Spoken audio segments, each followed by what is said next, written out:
Because John Kennedy was such a big fan of Israel and said it repeatedly and promised unwavering support for the Jewish state, I think it's important that we discuss how big of a supporter he was, especially in light of Candace Owens claiming that the Jews killed Kennedy.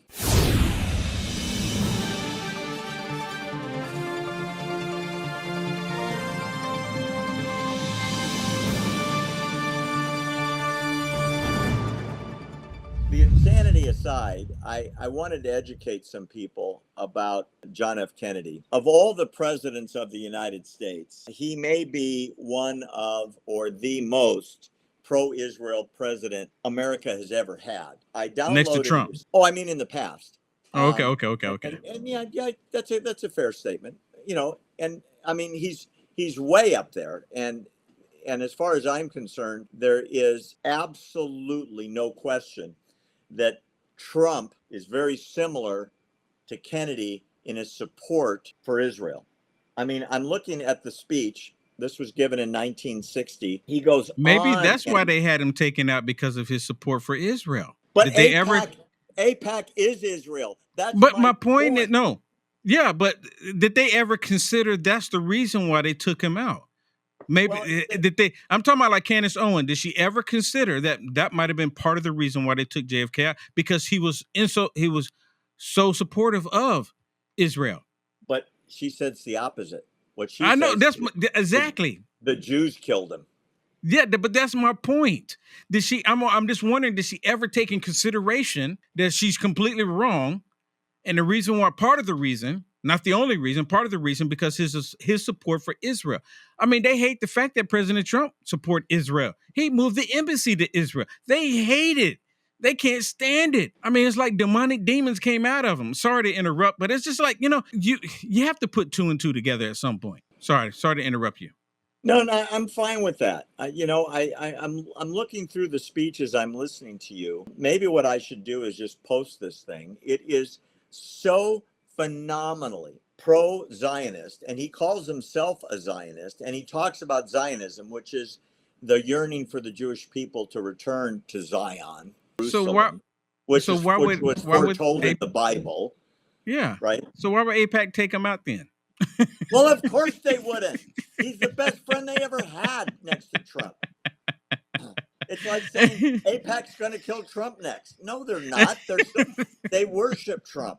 And in Israel, he's the most popular American president in the last generation or two. Yes. Yeah. Didn't they name locations after Trump? There are streets, come on. There are towns.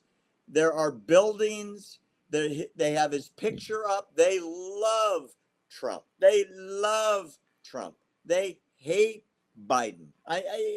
This is calling up down. This is calling black white. This is calling day night. You know what I mean? Yeah. And then there's that latest video with Benjamin Netanyahu, which I'm pretty sure you're going to bring up here, addressing how the United States of America is not helping with the weapons that they need, right? Well, you saw the video.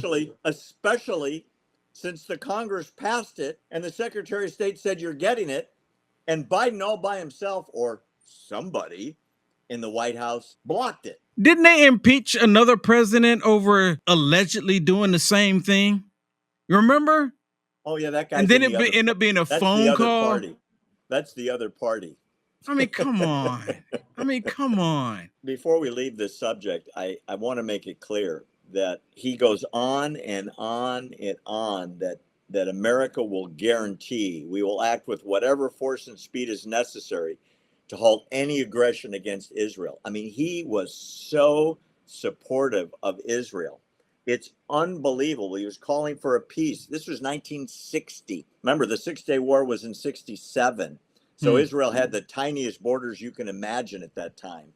And Kennedy was pushing for peace between Israel and the Arabs. And he was going to chair it. He just couldn't get the Arabs to come in and do it. Israel said they would be happy to. He talks about the people of Israel have brought their blessings to people all over the world, to Burma and Ghana and Ethiopia. I mean, he sounds like a cheerleader for Israel. Read the speech. We'll put it up. You'll get a chance to read it. You've never seen anybody in the White House make a speech this eloquent and that includes Trump, is supportive of Israel. And, Candace Owens ought to issue an apology to everybody that's heard her story about the Jews killed John Kennedy. I'm And just wondering. the anti-Semitism is just horrid. Yeah, it really is. Personally, I think she's just, one comment, as for Willis says that she fell off the deep end. I would agree with that. I think she completely fell off the deep end. She's siding with Nick Fuentes, right? She's siding with all of these other just despicable people hating Israel.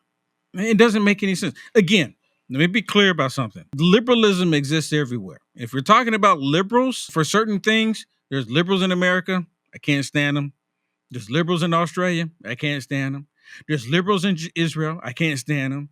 Liberalism is a problem all over the planet. Address it for what it is. I don't know why they don't do that. Well, John Kennedy was considered a liberal in 1960. Today he would be a conservative. He'd be a Republican. The Democrat Party went left. You know what? I guess, yeah, liberal became progressive, and progressive became I hate America. It's just nuts. And I guess Kennedy was like, y'all starting to leave me. Yeah. And they said, oh, you're not going to leave us. We're going to take you out. And they did, whoever they are. Yes. I assure you it wasn't AIPAC.